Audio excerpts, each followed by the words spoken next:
The Premier League is cancelled for the weekend, ladies and gentlemen. So it gives us a lot more time to discuss many things and hopefully well and truly get over the Thomas Tuchel sacking and at the same time embracing the new era, which is Graham Potter. So let's get on with this. All right. Here we go, back again on the other side of the coin. All right, welcome back to the other side of the coin, ladies and gentlemen. Let's get stuck straight into this. This is what's going on, ladies and gentlemen. First up, Premier League is cancelled for the weekend. I think it's just for the weekend. We'll see what happens down the track. There are a few people are saying that apparently the national mourning for UK is 10 days or something like that, which would potentially move on to next weekend. And then you've got the international break. So look, let's go through the news first, and then I'll provide you my sort of opinion on it. And I'd love to hear what you guys have to say in the comment sections as well. As a mark of respect to Her Majesty Queen Elizabeth II, this weekend's Premier League match round will be postponed. At a meeting this morning, Premier League clubs paid tribute to Her Majesty Queen Elizabeth II to honor her extraordinary life and contribution to the nation. And as a mark of respect, this weekend's Premier League match round will be postponed, including Monday evening's game.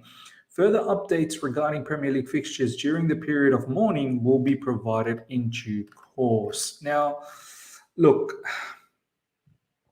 how do I feel about this? Firstly, condolences to the royal family, to their for their loss, of course. Obviously, these are difficult times for them, and there should be a time for mourning, 100%. But I have to say, to cancel the Premier League or any other events, doesn't it make more sense to have the national anthem be played just before the match starts? Wear the black armbands, do a minute silence, do some sort of a tribute, pre-match, post-match, whatever the case is.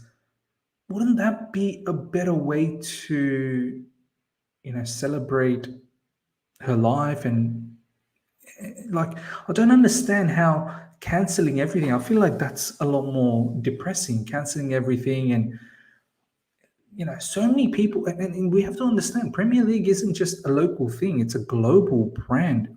People travel all over the world to go and watch their teams. I'm pretty certain so many people probably booked flights to go and watch Chelsea.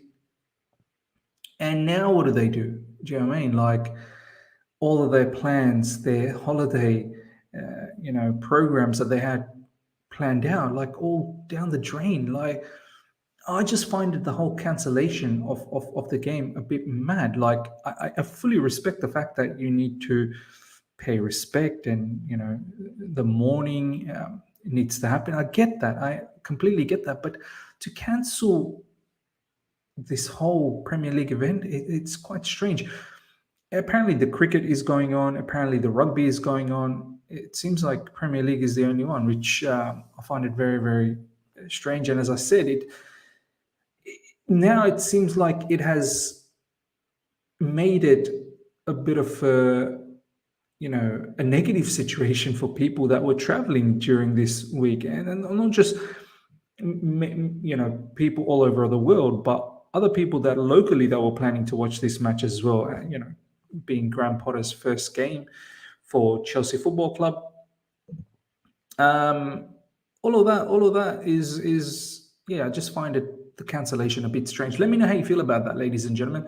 I just think that maybe the Premier League could have done a lot better at the game just gone on. And as I said, national anthem and black armbands and having tributes pre or post match probably would have suited a lot more.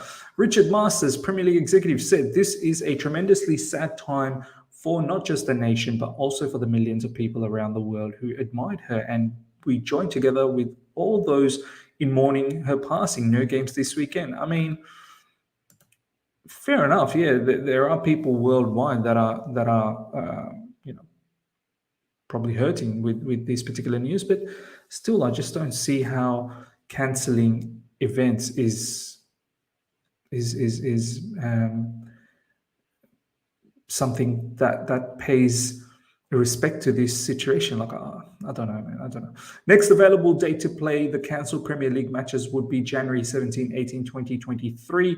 In this case, Fulham versus Chelsea could be just a few days before Liverpool versus Chelsea at Anfield. So, yeah, as I said, ladies and gentlemen, yeah, Premier League is cancelled for the weekend. I've said my piece. You let me know how you feel about it. And let's now talk about some Chelsea news. Ladies and gentlemen, Chelsea have handed Potter a contract worth 60 million and want him to help choose the next sporting director. So obviously we know it's a 5-year contract, 60 million, so 12 million per year. Chelsea are talking to directors with experience in the Premier League and working on the continent. Chelsea want the man to be appointed before the World Cup starts. Look, DOF is very, very important, and I'm glad Potter is involved to find this. I think this is where Thomas Tuchel really fell out. He just didn't want to get involved, and rightly or wrongly so. Whether Thomas Tuchel thinks that does he really need to be involved? Personally, I feel like you should be. It's a director of football. You should try and get yourself involved. And plus, new owners, do you know what I mean? Like, they need a bit of help. So I don't know why he didn't feel like he needed to be involved. I think maybe he wanted to concentrate on the team a lot more. But it is what it is. These are some of the reasons why it just didn't match up with Thomas Tuchel and the new owners. And at the end of the day, you know, if the owners don't feel comfortable with who's running the show, then by all means, the right thing to do. And looks like Potter is going to be hands-on. He's going to be involved in all of this stuff. He's going to be a lot more vocal, and he's going to be a lot more open with the owners, which is great. And this is where Potter's, educational background kicks in play as well. He's got. I think he's got a master's in emotional intelligence or something like that. And then he's a well-educated man. So I think from this perspective, he's got that edge as to how to deal with people, I suppose, and his people management will definitely come into play. So look, I'm glad he's going to be involved in the process of finding a sporting director, because that sporting director will have to work with Graham Potter on a day-to-day basis and build the philosophy. And this philosophy, people talk about philosophy.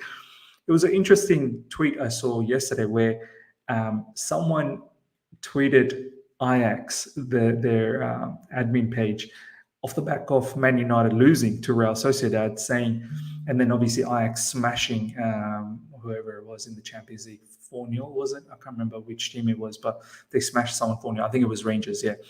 And this Man United fan said, how are you doing this? Like, how are you still winning matches when we've taken,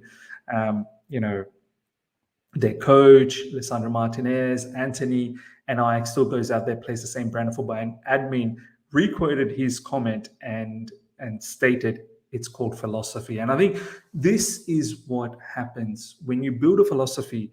Regardless of who you pull out from your team still looks the same, even when you bring someone else in, because the club has embedded a particular philosophy. And I think this is what Potter did eventually enough with Brighton. Initially, obviously, it was difficult, but eventually enough. Like now, I wouldn't be surprised if Brighton still continues on to play well, because that philosophy has been embedded into the system by Potter. Basuma was gone, Cucurella was gone, and they were still doing well this season. And now with Potter gone, I'm pretty sure the assistant manager, whoever is taken over for the time being, the interim, they'll probably, they know the blueprint, so they'll carry on. So this is exactly what we need to do in Chelsea Football Club. My only thing is, obviously, 5-year contract, a lot of money, and apparently, the second most expensive, we spent 22 million. 2 million to bring his staff members, 20 million to his to break his release clause. Second most expensive manager to be purchased, apparently. And 5-year contract, 60 million. We are banking everything on him. And I think this is a change of direction, isn't it? Like, it gives you two things to think about. One is Chelsea Football Club. We've never been like that. We've been hiring, sacking. And maybe this time it's not going to be like that anymore. I would highly, I'd be very, very surprised, highly surprised if the new owners hand out such a big contract, and then if some results go sideways, let's say 5-6 results in a row go sideways, that they'll sack him. I don't think that's going to be the case. And this is something as a fan base we probably need to get used to. We may see this season, and I hope we don't. We could possibly get out of top 4, but I'm hoping we don't. I truly hope we somehow still manage to make top 4. But it could be a scenario where we may come 5th or 6th, and we as a fan base probably need to be okay with it because we need to see the long-term vision. This is why I feel like the new owners have gone through this particular path, that it's not just about now, it's about sustainability long-term, to embed something so that down the track, it should always be top 4 and, challenging for the title. We probably have to go through some pain right now, but this pain is important. It's important to go through this pain in order to embed that. So a similar thing has happened to Brighton. Brighton were 15, 16, and then 10th, 9th, where they finally broke through. And then this season they were looking to kick on. So look, for some it may be difficult if we have like a bunch of bad results. Some maybe start to go against Potter. But I think we need to start getting used to the fact that we have to hang on for the long run. One senior source described the Potter appointment as an opportunity to back a leader on the rise. A meeting was held on Wednesday and conversations were had with senior players. The message was consistent. The future is bright and ambition remains the same. So, look, at the end of the day, we are Chelsea Football Club. Of course, the ambition remains the same. But, with the circumstance Graham Potter's in at the moment, see, this is the other factor that I'm worried about. I don't entirely trust some of the players. I really don't. I feel like some of these players were culpable of the downfall of Frank Lampard. Some of these players are culpable of the downfall of Thomas Tuchel. And similarly, these players are still around for Graham Potter. Potter was the main man at Brighton. Do you know what I mean? Like, he's the main man. And obviously the kind of contract we've given him here, he's somewhat the main man. 12 million a year. What's that? $1 million a month. What's that? 250,000 a week. He's highly paid, but there probably are players. I'm pretty sure Sterling gets paid more than Graham Potter. So at the end of the day, Graham Potter still needs to bring in some of his players, because, as I said, I don't completely trust some of the players that we have to completely respect him. And this is where Graham Potter, what he does in a man management point of view, will have to kick in. But I don't want to see some of these players create a bit of chaos for Graham Potter. And I feel like some probably may. And I hope Graham Potter is quickly able to, recognize who these players are and are able to, get them out of here and bring some of his own players. I think it's very important in January, Graham Potter at least gets 1 or 2 of his players so that he has a little bit more control over the group and a little bit more authority. And I'm not saying that he won't have the authority from the get-go. He probably will demand that. But it helps when you have some of your own players. Chelsea have decided not to unveil Graham Potter at press conference today due to the country entering a period of mourning. Completely understandable. It would have been strange if there was a press conference when there's no Premier League matches. Potter is understood to have introduced himself to the squad this morning before overseeing his first ever training. There will be another training tomorrow and more in the next days as Potter attempts to ingrain his tactics. I'm very keen. I'm going to be closely watching some of these training videos. Hopefully they will drop soon in the Chelsea YouTube channel. I want to see how the morale is, what they do. It'll be interesting to see the consequent articles that come out of it. So I think the training situation is going to be quite interesting. Last but not least, ladies and gentlemen, I want to just quickly go through this thread. I'm not going to go through entire thing, but this is a very fantastic thread that was written up by Expected Chelsea. Do check it out on Twitter. It's a long thread, but it's an interesting thread that talks about Graham Potter and why this is an interesting signing. And I read it. It was a fantastic read. As I said, I'm not going to go through the entire thing, but bits and pieces here and there. Maybe we can touch on. Similar thing happened in Brighton as well. Chris Hughton was their manager prior to bringing in Graham Potter, and it was a similar situation where Chris Hughton was loved a lot by Brighton, and even then Potter was brought in because of the same reasons as Chelsea's bringing in Potter now for long-term perspective, his management skills, his development of players, and having that hands-on approach. Look at this. I just want to touch on this. A lot of people are painting Todd Bowley and our new owners as idiots who know nothing about sports. This is totally false. Look, I might have bantered over the last few videos about this, but at the end of the day, look, I know they're smart people. You don't become a smart businessman, people like Todd Bowley and Batad Egbali just by being stupid with the formation 4-4-3. That was just banter from the fan base and myself. But at the end of the day, they are smart individuals. Don't forget, Bowley runs the equivalent of Man City, Liverpool in baseball. He knows exactly what he's doing. Exactly. Some high praise about how the LA Dodgers are run. In fact, he did something similar at the Dodgers. He brought them, gave some time to existing personnel, and then decided to bring in his own people based on data and industry insights. As results show, it has been phenomenal success. We know what we are building here. And this is the thing, Dodgers don't win every single season the title, but they're always there and thereabouts. And I think that's what we need to do with ourselves. Potter's hiring is a clear message from our owners that they are interested in long-term success and growth. We are ready to accept growing pains in order to achieve sustainable growth. This is the only way we can catch Man City. This is true. There is no other shortcuts in catching Man City. If anything, Man City is running away with it even further. But in order to bridge the gap, I'm sorry to say this word, but it is a process. It is a process. Unfortunately, it is a process.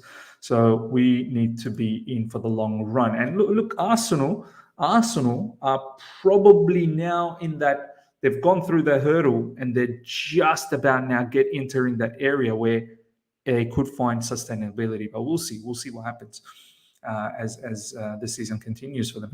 Regarding results, this is a reality. Potter is not obliged to finish top 4 or win the Champions League this season because of the circumstances, but we cannot afford to be extremely bad either. We should care about a deeper aspect, progress. Expected Chelsea talks about progress. What is progress? It is the fact that a lot of our young players have stagnated for a while. Some have been ignored altogether. The main aim for this season must be to restart the development, get them going. And this is an interesting point. You look at Brighton, players like Danny Welbeck, players like, whoever else, like Trossard, Pascal Gross, McAllister, these are not huge names, but he's getting a lot out of them, especially Danny Welbeck. He's been thrown around in Man United, Arsenal, and he was going downhill. And now, in Brighton, many people were starting to talk about Danny Welbeck in the sense that they want him in their team because of what he was doing at under Graham Potter. Not because he was banging goals and all. It's not like his stats looking amazing, but his work rate, his determination, looks far more astute as a striker. So these are things, and the young players as well under Graham Potter that has developed, which is very, very interesting to see what he can do with Chelsea Football Club. And there's a whole heap of look at this, the growth in XG for Brighton over the last few seasons, and also the decrease in XGA, goals against. So, these are certain things that are very, very, look at this, growth will be gradual. There'll be pains along the way. We will need to be patient. Potter's methods work in the league, and he has a track record of developing different types of players, big academy prospects, mid-level signings, and discards. Trust him, trust the process. This is the thing.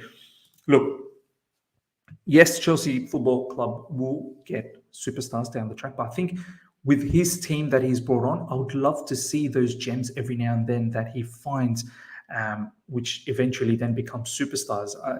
Not always has the big signings have worked for us. So I'm keen to see what Graham Potter does with his head of recruitment and the stats department that Bowley has, to find those players that fit.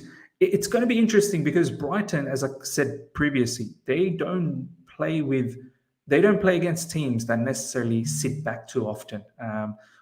Chelsea Football Club, we're going to come across teams that are going to sit back, and we need creativity. Not to say Brighton didn't have creativity, but they're probably looking at other aspects of the player. So I'm keen to see what the recruitment does to find what caliber of players fit Chelsea's mold of football and the kind of style that Graham Potter is going to develop at Chelsea. So I'm keen to see what other gems that they find to bring in at Chelsea Football Club. I think that'll be very interesting. And how Graham Potter develops some of our current players and also some academy players and brings a good blend of both the worlds together to create a balance for the team. So interesting times, ladies and gentlemen. I hope you guys have enjoyed this. Let me know how you feel about everything we've talked about, especially about the Graham Potter situation and obviously Premier League being cancelled. Let me know your thoughts on that in the comment section below. I hope you guys have enjoyed this. Smash the like button if you have. If you're here for the first time, subscribe. Hit the bell notification to stay in touch with all my content. I shall do some watch-alongs for Bundesliga during this weekend, so don't look out for that. Josko Vardiol watch probably will happen. I think Borussia Dortmund's playing Red Bull Leipzig, so it'll be an interesting game. So we'll try and cover that. Until next time. See ya.